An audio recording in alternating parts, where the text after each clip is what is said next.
Idol, ikaw po ba'y pamilyar po sa pansit-pansitan o yung tinatawag po natin na peperomia pellucida? Ano nga ba yung mga benepisyo po na maaari pong gawin ng ating pong pansit-pansitan? Ang pansit-pansitan po ay kilalang kilala po sa Pilipinas.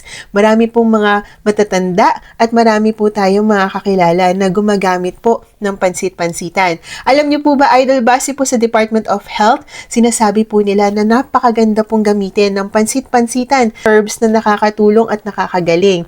Ano nga ba yung sinasabi po ng Department of Health natin dyan? Sila po ay pabor na gumamit po ang mga Pilipino ng pansit-pansitan dahil napatunayan po sa maraming research, mga pag-aaral.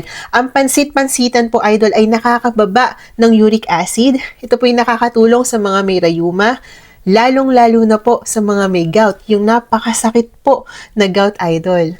Ito po'y nakakababa ng ating pong blood sugar sa ating katawan, lalong-lalo na kung ikaw po'y may diabetes.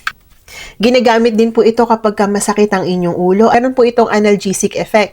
Big sabihin, Idol, para itong pain reliever na nakakatulong na maibsan ang ating mga pain. Meron po itong mataas na anti-inflammatory, antioxidant, antibacterial, antifungal, at ito po ay meron pong tinutulong para po sa ating digestion. Nakakatulong din po itong protektahan sa mga bad bacteria. Nakakatulong din po ito sa ating skin, sa ating balat, lalong-lalo na kung ikaw may mga pigsa dyan, Idol.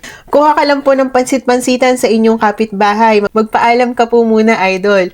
Gawin mo, hugasan mo yan, Idol. Magpakulo ka po ng tubig, Idol, kasama na po yung pansit-pansitan. Pwede ka po uminom yan ng 3 times a day ang mga nire-rekomenda ng doktor. Siguraduhin mo pa rin, Idol, na magpa-check up ka sa inyong doktor, magpakonsulta bago po uminom po nito para makasigurado po tayo. Lalong-lalo na kung ikaw may mga chronic condition katulad ng diabetes, gout, at mga rayuma. Yun lamang po, Idol. Please don't forget to like, share, and follow me for more videos. Magandang buhay, mga Idol!